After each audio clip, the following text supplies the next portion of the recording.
Aloha and welcome to the Path of Me podcast. I'm your host, Wendy Hutchinson, and I wanted to create a sacred space for soul to soul conversations with people sharing their light through their passion, power, and purpose. Thank you all so much for being here. Let me introduce my next amazing podcast guest. Hey everyone, welcome to the Path of Me. I have the beautiful Kim Cook with me today. She's a writer, a showmaker, a cultural strategist, which I think is fascinating, and the author of this beautiful book, What Remains is Love. So, welcome, Kim. Thank you for being here today. I'm looking forward to our conversation. Thank you, Wendy. I'm so excited to hang out with you. Yeah, me too. Me too. The first thing I wanted to ask was, and we had talked a moment before about the definition of cultural strategist. Tell me how you came up with that and how you define that role. Really, if you take it if you roll tape back to the very early days of my professional career in the arts, I was working with kids after school in Oakland. And I myself was just graduated from a bachelor's in performing arts, music, theater, and dance, and studying arts and consciousness for my graduate degree. And I really was passionate about the arts. I was passionate about kids, and I was passionate about healing from trauma. But as soon as I stepped into the work, I began to observe like we were so culturally rich and so asset poor, right? Mm, Why was it that we had these phenomenal 120 teenagers from 14 cities, 43 schools, between 14 and 21 years old, and we could barely scrape together the money, to run the program?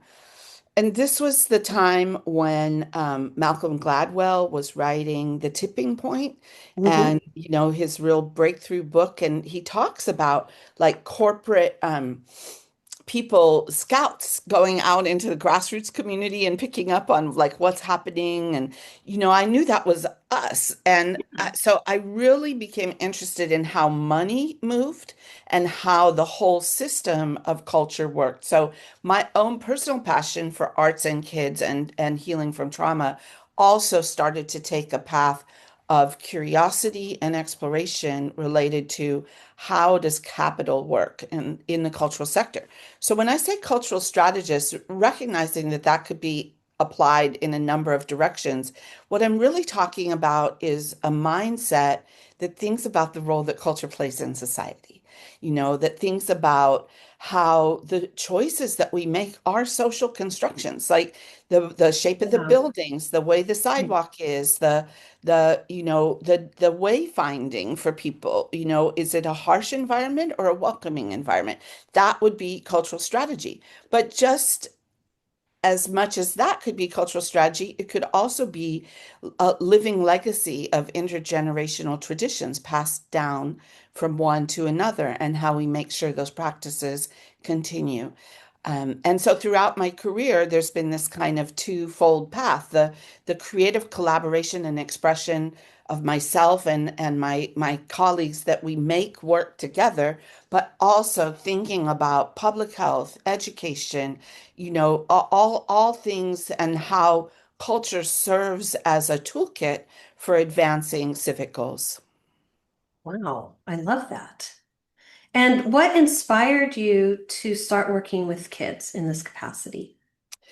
Well, I was thinking about this morning. I was like, I've survived three near fatal, things. One is the Wow. sort of sex abuse and violence of my childhood. Yeah. One was my own drug and alcohol addiction, and one more recently was a very aggressive advanced stage of cancer tumor in my head. And, you know, the the chances of survival for an alcoholic, for example, Right. 7 out of 10 don't recover. Only 3 out of 10 do. Like the odds were stacked against me. They were not forever in my favor, like in the Hunger Games. Yes. Um, but the the the breadcrumbs of the people who cared and who, tried to steer me or nudge me or support me, made all the difference to me as a kid. That sense of light and love, that, the inner heart is being guided towards, or what, like those seeds were planted, and that eventually became my ability to heal in support and community. And so, because I started drinking and using at 11 years old, Oh my goodness, you had a very early introduction. naturally, I really wanted to be engaged with kids. And so, at first, for 6 years, it was as a volunteer with kids who were remanded to a treatment center. Mhm. Um, it was like go to California Youth Authority, which is hard time for kids in California, or go get treatment. And so I would run 12-step meetings every week in this facility. And gosh, I just love teenagers, and they're so raw and so real. You Yeah, can't they fake the are. funk with them. You've got, You are. like they know if you're sincere or not. And because I came from such a hardcore background, Yeah, they knew that, I mean, at first it's like, who is this lady or what, that, the right. suspicion, but the reality of my own experience gave me something I could pass on. And so, yeah, I just love teenagers, and they try to act like they don't care or leave me alone and all of that. And parents and teachers can't always reach across that barrier, but role models, mentors, after school programming, Right, there are right. ways for adults to like grab them by the back of the neck like a cat grabs a kitten, wrap your arms around Yeah. them and keep them on the good foot. So you had this beautiful interaction then for years. What made you decide to pivot and move into something else? At what point did you think, I think it's time? Well, this whole question of how money works in the sector, I restructured the organization I was leading, and someone reached out to me to do the same, to run a theater in San Francisco. So I had big, bold ideas about like, yes, Yeah. I'm going to be a superstar and run the theater. And my friends teased me that I would be wearing black turtlenecks and berets for the rest of my life, that I kind of thing. love that. I love that. Um, and I went, and we did incredible work. We had flamenco, we had hip hop, we had mariachi Mondays in the lobby Oh where all the my day gosh. workers would come in, and they were also musicians, and their wives would bring food, and we'd hang out, and Love like it. lots and lots and lots of great things happened. But the money part was rough. The business model didn't work. And this is where I'm so lucky because I didn't I've never, and this may be the most important thing to talk about, like in our time together, is telling the truth, being vulnerable and being transparent. Yes. So I did not try to fake it at all. Like when things were like not coming together, I took all my numbers to the foundations, to the service organizations, to the Stanford Alumni Business School people, and I said, this looks to me like it won't work. It looks like we're going to be out of money in a year and a half. What do you see? So in the end, the theater closed down. It didn't function. Oh, Um, that's too I bad. Yeah, I came up with a plan to share it with four other organizations, but my board of directors didn't want to do that. They felt like we wouldn't have access to create the experimental work and so on and so on. Right, right. And so, it shut down. The space is alive and well now today.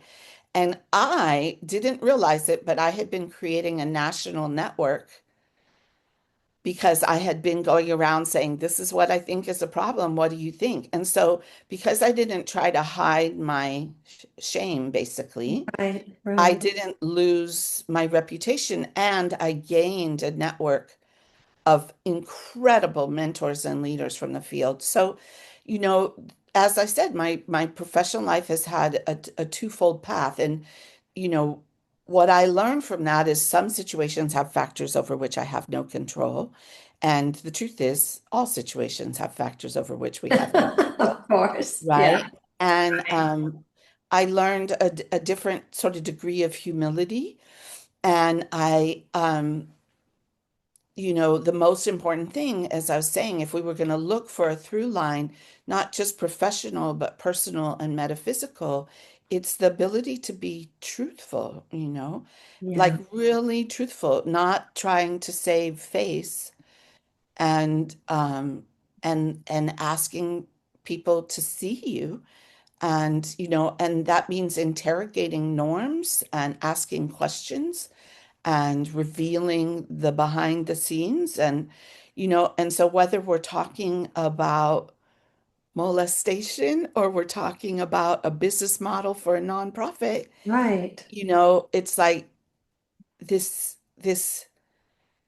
ability to not know and let yourself be teachable and being honest about that is just it's a huge gift. It is. It does require so much vulnerability and also incredible courage to be able to show up in that way. I know that you had so much trauma in your early life.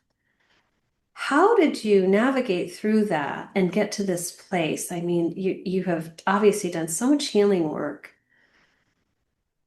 but was there Well, I something mean, that stood out for you that got you to be able to be I unapologetic think it's and honest? important to say that I was wild and out and rage filled for a long time. And I think, when we look at kids who are malfunctioning, and they look like trouble, they are Mhm. probably troubled, Yes, of course.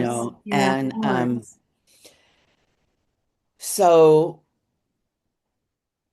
for me, when I hit 19, I was doing a lot of really stupid stuff. And I had this kind of point in time where it's like, I don't have any self-esteem, I don't have any self-love, and I need to figure out how my unconscious works because it's making choices that my Oh, conscious mind it was thinks is, actually a conscious awareness right there, yes, it was this honestly. kind of breakthrough moment. Yeah. But let's be clear, I was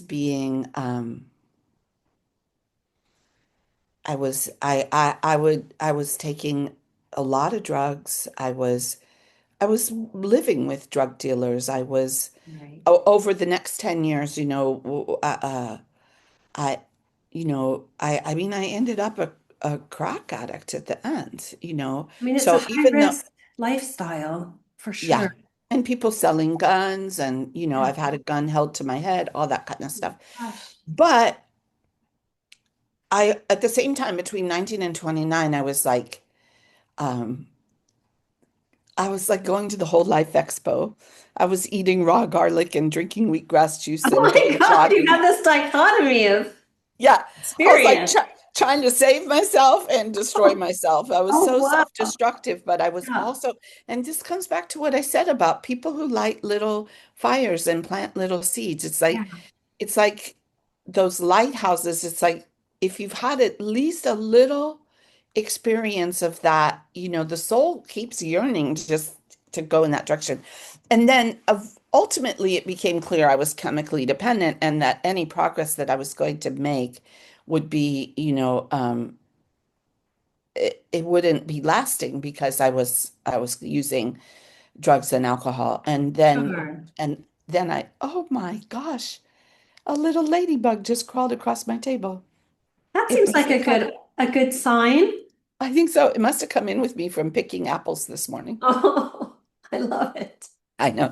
Anyway, that seeking, and then the people who rise up to support you. But Yeah, it's that being open, not knowing, being teachable, same themes. This is right. why I say, I have this passion for creative expression. I have a passion for the cultural sector as a whole. So I've spent a lot of time, I spent more than 8 years working in consulting for nonprofit finance as well, for organizations to, because I learned some tough lessons, and then I Oh, went about getting some education in that area, and so translating the the capital needs for the financial for the cultural sector, but also the trauma recovery piece. And I think the trauma recovery piece informs everything that I do. absolutely. That's the core of, that's what birthed all of this. I also just would like to say that I think, one of the joys of maturing is that you end up managing people, Yeah. and having teams that you're responsible for. And it has brought so much joy and laughter and learning to my life. And I would say to the people who've reported to me, because they could say, well, like, we took on a really big public art project for a very famous company. And my friend and colleague said, but we don't know how to do this. And I said, I know, it's great. And like she Oh likes my to know God. how it's done before she Right, does it, right? right. But I knew we could figure it out. I knew we had enough relevant experience, to do Yeah. it. And she laughed just like you just did, and then we went about it and we did good work. And so Right, being able to say you don't know while managing people is the best, because they rise up, they, right. they show you what they know. It's great. It's great. I love that you have this innate ability to draw out the best in people. I can feel that about you, that you are able to truly see people because you see yourself. And in that gift, you're able to create community, support, connection in any environment that you go into. And I think that's such a gift, Kim. You're such a treasure and a gift to people who know you. I can feel that. That is a very thoughtful and generous reflection. And when I got cancer 2.5 years ago, I was entirely debilitated. The kind of cancer I had didn't have a known protocol for treatment, and the tumor was too big for surgery or for radiation. So it had to be Wow. intense chemotherapy in hopes that it would shrink the tumor, and then radiation and possibly surgery. And so I had to be treated at a hospital not in my hometown, because it was beyond, well, the doctors here said it's beyond local care. And so I would rent houses when I was there for treatment, and 20 different friends signed up in rotation to come and live with me, My and take me to gosh. treatment, cook for me, change my sheets, help What a me walk the testament house to around. what you've poured out, that And that's that was when I people. realized, like, Hmm. yeah, like, and it was tough because there was still, I discovered that in spite of all the work that I've done in around healing and recovery, Mhm. that there was still a part of me that held back. Like, and I said I was like Kung Fu Kitten. I was just, Oh. I was like, stay back, stay back. And then because it was so devastating Yeah, physically, yeah. um, I got to this place where I was like, if people want to love me, let them, let them. And I didn't understand the magnitude of community I had built Right. until that moment when I mean, I think, of course I knew. I mean, like when I was in New Orleans as the president of the Arts Council there, like my first year there, my birthday party was 6 people. My second year there, my birthday party was 14 people. My third year there, my birthday party was 40 people, Wow. and it's like, and Yeah, all of those were like people I thought of as close friends. So I've right. been very fortunate. I think it's also because I work in the cultural sector, and cultural community bonds together. Right, right. It really, really does. It's the heartbeat of place, and we undervalue We really do, what as it a gives us. Yeah. society, um, lose our way when it comes to creating and fostering community and connection. And I think that's a lot to do with the programming. that people are raised in and the cultural, different cultures have different value systems and ways of interacting. But you're such a bright light and shining the way for others on how to work with others to create that bond and common purpose and mutual support. How did you, going through this really intense chemo and this period in your life, how did you, I guess I want to ask, how did you learn to accept the help? Because sometimes some of us are organic givers, and you very much feel like that type of person to me. How did you just surrender? Like, how did you get to that moment? Well, just let them. Well, I think it was a combination of things. But, a sort of funny story is that at one point during treatment, uh, I bled all day. It was life-saving blood loss. I mean, life-threatening blood Mhm. loss. Yeah. And so I was in the hospital and they did a colonoscopy and they said they couldn't figure out where the bleeding was coming from, but they removed two polyps. Hmm. So then when and that was local where I lived. When I went back up to the where I was being treated, I've had people go with me to all of my medical appointments. Like I have a whole group of people, some on Zoom Amazing. and some in the room. Aw. And so I recorded on the phone and then sent it to my friend, and he did a transcription. And Yeah. the transcription, instead of saying I had two polyps removed, it said I had two poems removed. And Oh, really? the transcription is imperfect. And I Yeah. said, yes. And those two poems were vanity and shame Oh, because it stripped everything from me. yeah. So how, I would, because it was dysregulating my auditory system, everything seemed really loud. I was hearing things. But I mean, I walked across a hotel lobby and crumbled to the ground and peed on myself. Like there Oh, isn't such a thing as not accepting help. So yeah. there's that, but there was also like recognizing that when I was a little girl and I wasn't in a safe Place. context, Yeah. the adults would also do the flip and be like, come sit on my lap, or whatever. Right. And so, and I wouldn't do it. I was like, no, because for me, the people who so-called love me were not safe. Mm, So being that debilitated and needing the help and getting in touch with like, this is not then, this is now. right. And now the people who love me are safe. They're That's a safe. huge catalyst. Yeah. That's a life-changing um experience or awareness, right? So if people want to love me, I let them. Oh man, that's so beautiful. And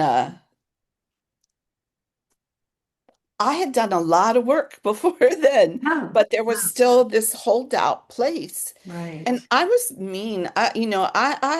My sister is one of those naturally giving people that you're talking about. Like, it's her impulse, she just can't not give. I'm a little tougher than that. You have boundaries. I have boundaries and Right. also like you got to be in it yourself too, right? Because some people are a bit stuck or a lot stuck. And the way that they think about themselves and what they identify with is their damage or their victimhood. And so they're not ready to do the work or take the next step. And in those situations, I'm sympathetic, but I'm not that helpful. But Yeah. man, if you're ready to like do your thing, like I got you. You're amazing. I can't imagine having to navigate that. And when you're physically decimated like that, It It was bad, it but I'm was. alive. I'm so grateful you're alive. And what was there a turning point when you thought, Yeah, okay, I'm the gonna make it? chemotherapy shrunk the tumor, and then we did 33 rounds of radiation. And they say that my cancer is stable, Hmm. not gone Hmm. necessarily. They can't say that, but they think mostly the mass in my head now is scar tissue. So yeah, Okay. I'm Well, good. that's promising, right? Oh, it's incredible. It's Right. incredible. And the local doctor who I love the most, she's so awesome. And like when she biopsied me, it was in June, mid-June, and I said, I have tickets to Beyonce in New Orleans. Will I be able to Oh go gosh. Oh my gosh. in Oh. September? And so when treatment was done in late November of 23, and they had me go back to see her, she said that she knew I was going to make it when I asked if I could go to. Now, I did She not. knew that you had, when you're thinking that far down the time track, she's like, oh, she's got a Yeah. will. Yeah, and Beyonce is going to I save was her. not. I was not able to go to Beyonce, but Oh, I gave the tickets to my friend Joe and his husband Alex, who loved Beyonce and had never been to New oh, Orleans. And my oh, friend Arthur hosted him at his house in the French Quarter. And I had four perfect. tickets. So Arthur and his husband Dan and Alex and Joe, the four of them went to Oh, Beyonce. you were able to gift everybody an incredible experience and It was connect. so good. And I that's love that. yeah. I And love that so for you. this doctor locally, I saw her 2 weeks ago, and she said that people would say go buy a lottery ticket, except she thinks I used up all the luck. Um, so yeah, no, I I'm very think maybe fortunate. you did. I think maybe you did. That's just so incredible.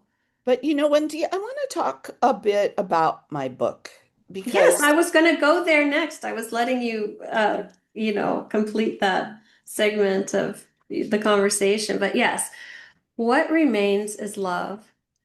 I love that you wrote this because I think so many people can relate to the emotions that you're sharing. And tell me what inspired you to actually put it into a book form. well, that's why I was like, we should talk about that now because Yeah. we've been talking about trauma and Yeah. trauma recovery. Yes. And part of that for me became the recognition that the trauma is multi-generational. Right. I Yeah. like my grandfather beat my grandmother, and Mhm. he beat my mother, and my mother beat me. Mhm. I was raised in a posture of like the dinner table where my grandmother was afraid that my grandfather would lose his temper, and you never knew what would cause him to do that. I wrote a poem once that started, Grandpa's fist came down and shattered the family.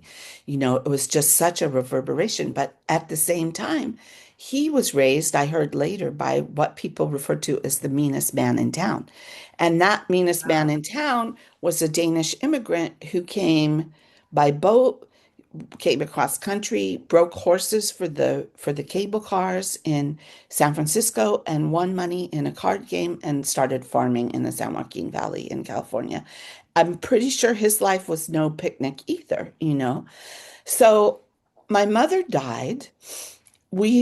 I had taken a step back from contact with her because I realized that the radio frequency, the messaging I was getting from her was reinforcing a concept of myself that was very unhealthy, Right. and that I needed to not be taking that in. It was like poison, really. Yeah. And then when I tried to reach back out to my mother, she would not see me. So when she was dying, she refused to see me, and it was really heartbreaking. And I did a lot of work around that grief and processed through it. And about 5 years later, I realized my mother was with me all the time. Oh, in in Like different form, but right there, huh? that, but also in terms of who I am. Mm. My mother loved an international world. My mother loved books. My mother loved acoustic music. my mother loved pepper on her eggs. It's I like, saw that in your book. yeah, so every day I'm interacting with her because of how she lives on in me. And you know how sometimes people are like, oh, I'm just like my mother. I don't want to be like my mother. Like I don't want to be like my mother, and I'm not my mother, but also I am. I Mm, am. I am my mother. I'm my grandmother. I am all the women in all the lineage alive today, and and so I started writing her letters like I was actually running into her, or like as if I was thinking of you today, and da da da. So it's mhm. not really, I tried to keep it as in the present as possible, even though it's reflecting on things from the past. And so it's very open. I mean, it talks about my being abused, but it also talks about my mother being abused, and this is why what remains is love, because in the end, there's only grace, and it's like I'm aware that people go through tragic, tragic things. There may never really be an ability to forgive or forget. Sure.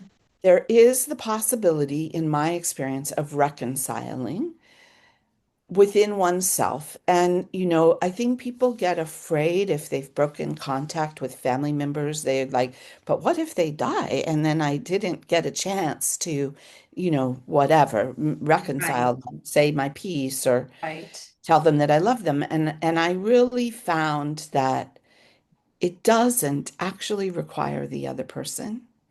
You can come to terms with and speak with and and process through the relationship in a really beautiful way. That's huge. It's a huge revelation. And that's what the book is, I 55 love letters of that. I love And it. some of it is funny. I've told that it's suspenseful sometimes because you're like, what happened? And then, You um, gotta keep reading to the end. yeah, and it's also a historic piece because my mother, in the end, broke away from a small town family patriarchy to Berkeley in the mid and late 60s and 70s. She was an activist, she was a scientist, she did her PhD in geophysics, Wow. she did 5 years of postdoc at Caltech. She was a really formidable woman who was contending with early stage feminism and what it meant to be gendered in a predominantly male field. Mhm. And so all of those things, like you can read about Berkeley in the 60s and you can read about, my mom, and you can read about me, and also I think there's a kind of loving piece in the book that's available for a wide range of people, right? Like whether it's family loss or estrangement or, drug addiction and recovery, sex Yes. abuse and So you touch recovery. on so many things. What would you say the takeaway you would like people to have after reading the book? Probably that you are whole, perfect, and complete. Mm. You know, Yes. like a lot of things, as I said, all situations have factors over which we have no control. What we do have control over is the story that we tell ourselves about ourselves.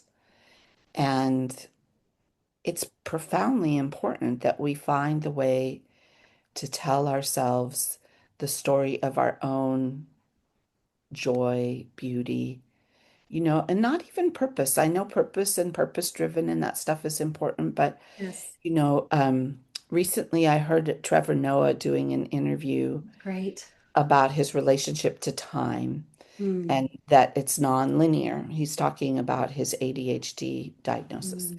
And he said for him, there's now and not now, And and that's a gift in some ways, don't you think? that's exactly why I brought it up. Yeah. Like the story that we tell ourselves about our lives is often about the not now, right? Like what Right. happened or what we're hoping or afraid will happen. But the now, like if we can drop into the now, and I know there's a cliche around be here now and all of that, but like the really profound nature of whatever gift of life we have today. Yeah, I hope that people will somehow read the book and find value in whatever their experience is. I love that. I love that, and I'm sure they will. You are a beautiful writer. Thank you. You really are.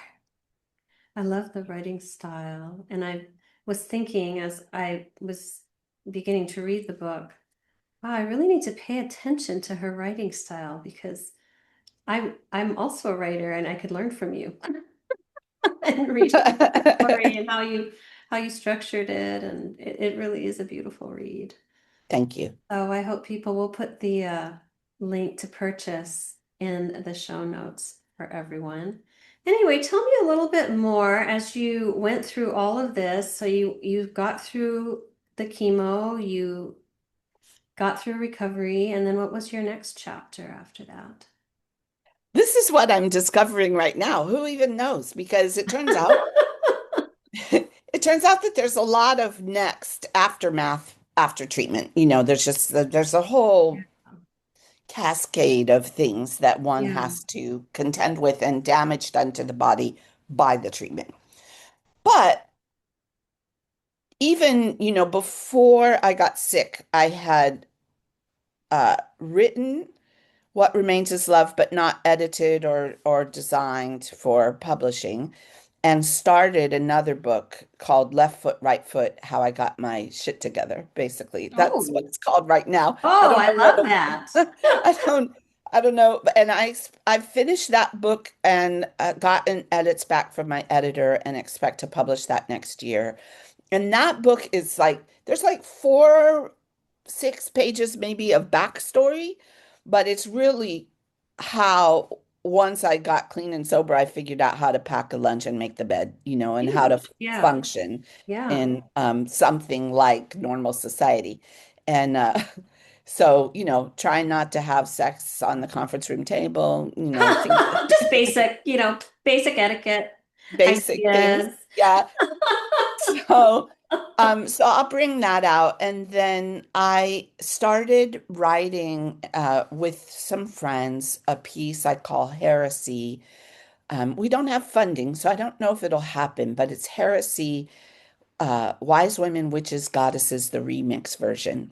Ooh, And okay. it's installation with video and animation and live music and stories that are sort of pre-Christian, um, emblematic of the power of the feminine, and really aimed at sort of 19 to 29-year-olds We are because, in the period of the rise of the divine feminine.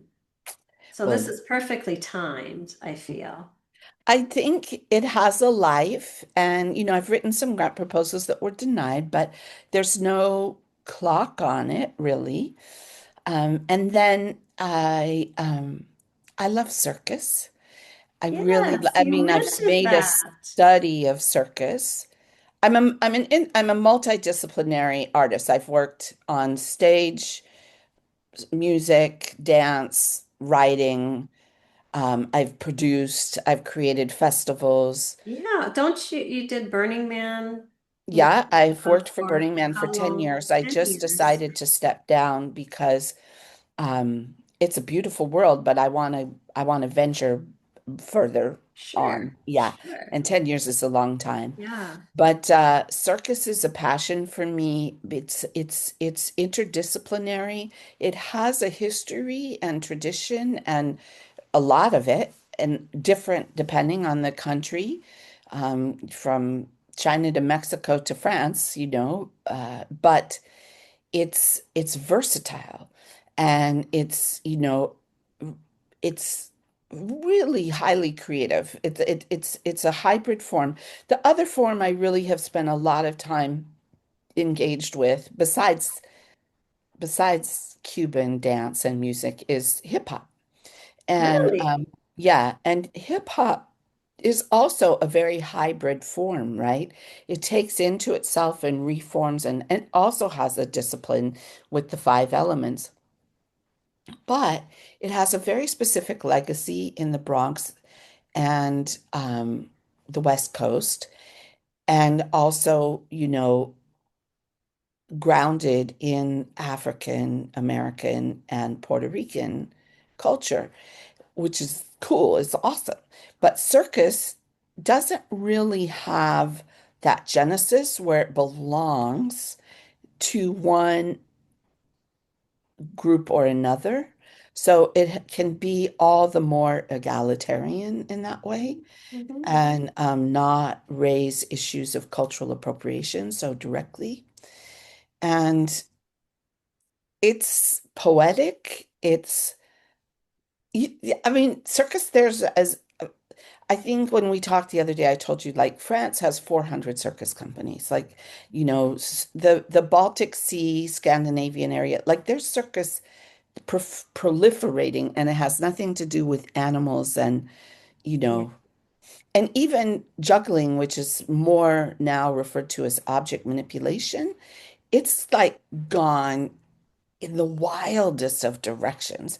There's an artist named Fia Menard who works with like blow up plastic bags and fans and object manipulation. Like it's like, Wow, that's pretty incredible. yeah, and there's a group, I wish I could remember their name, that I saw their presentation about a work in progress, and they're traveling with two container trucks. Then they park them, they put them together, open the doors between them, and it's one square box, and that's their theater.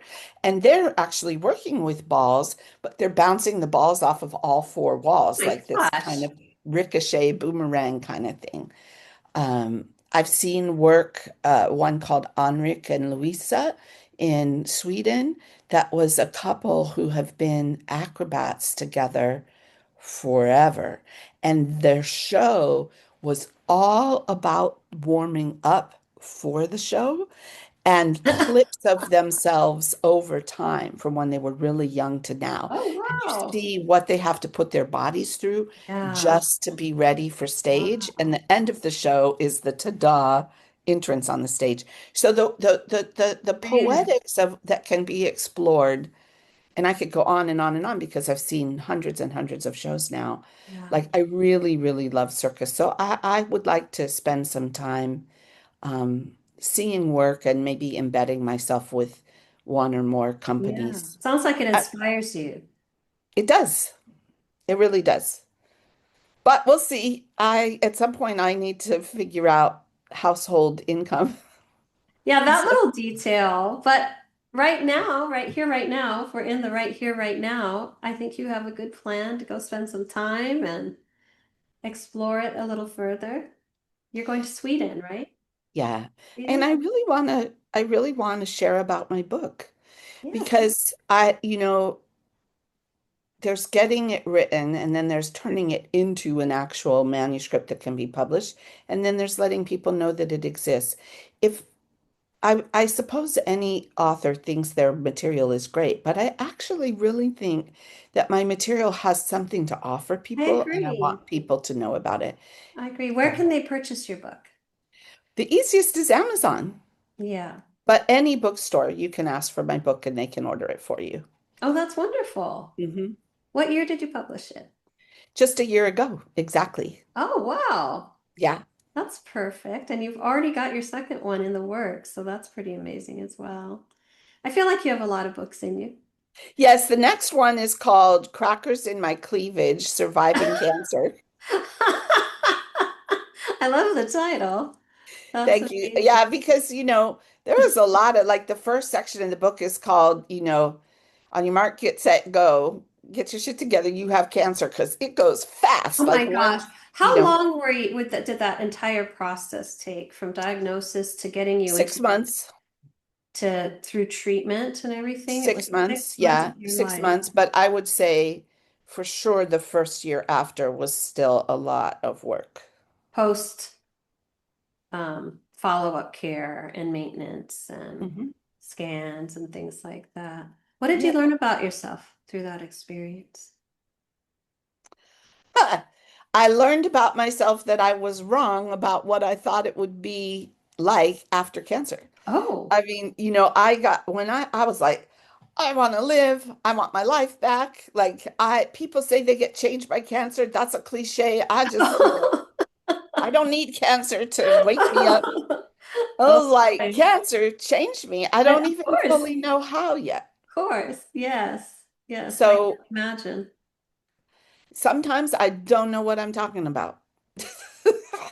I think you, when you go into it, you don't. But I think hindsight's 2020. I think over time, there's more and more revelations of what you learned about yourself and what that experience was about and why and who you've become as a result of it. There's I agree always with you. a really deep and rich meaning to everything in our lives, not just the beautiful things, right? I think there's just an integrity and depth to um, difficult and really trauma inducing or emotionally challenging or physically challenging things that present in our There's lives. no question because when I was really, really sick with the cancer, one thing I knew is that the most difficult things in my life have become of great value to myself and others, and that would most likely hold true in this situation, and I think it has. And in all seriousness, when you ask me what I've learned about myself, is that it's time for a new imagination. That who I was at 15 or who I was at 40, the path I might have planned for myself or the way forward, like that's not now. Now Right. is something different, and I don't yet know what it is.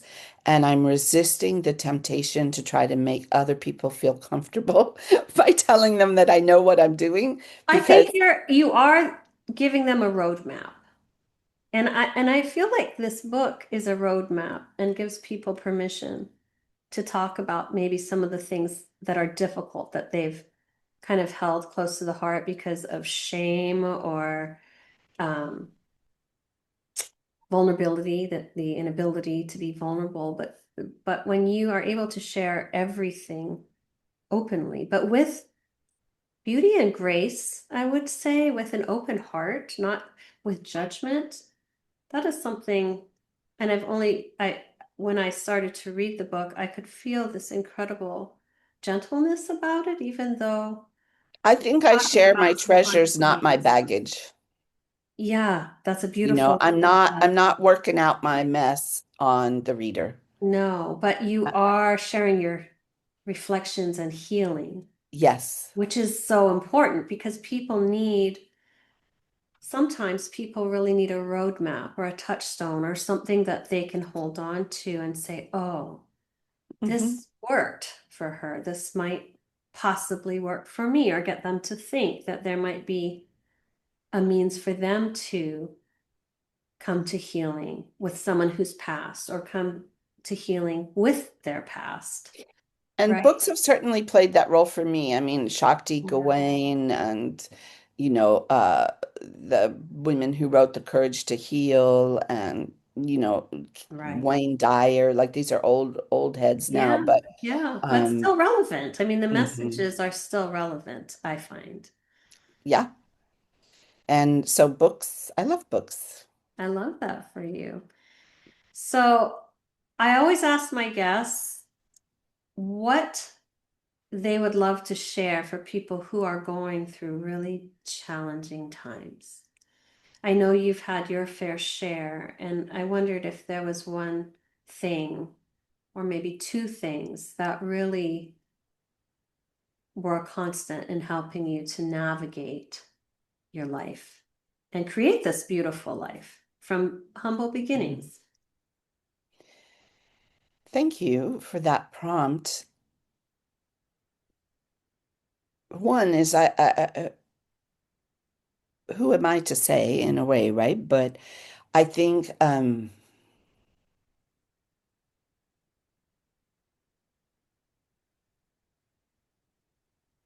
being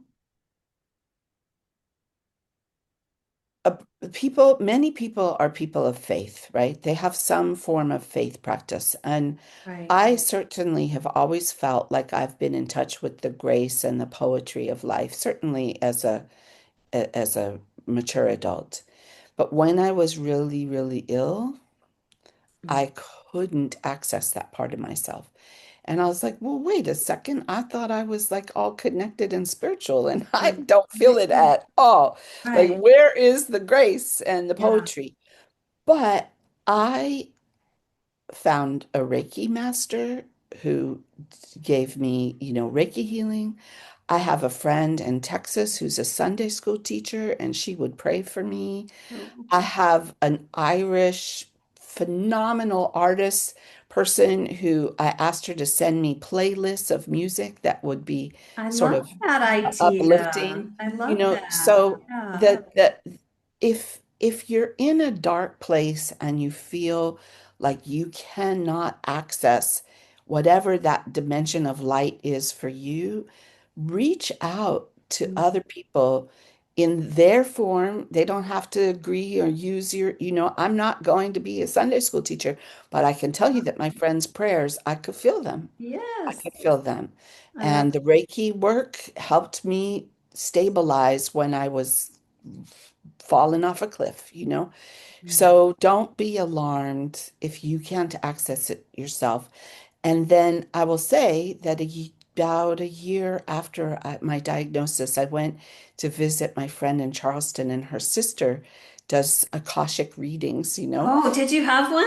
I did. What And was it I was like for like, you?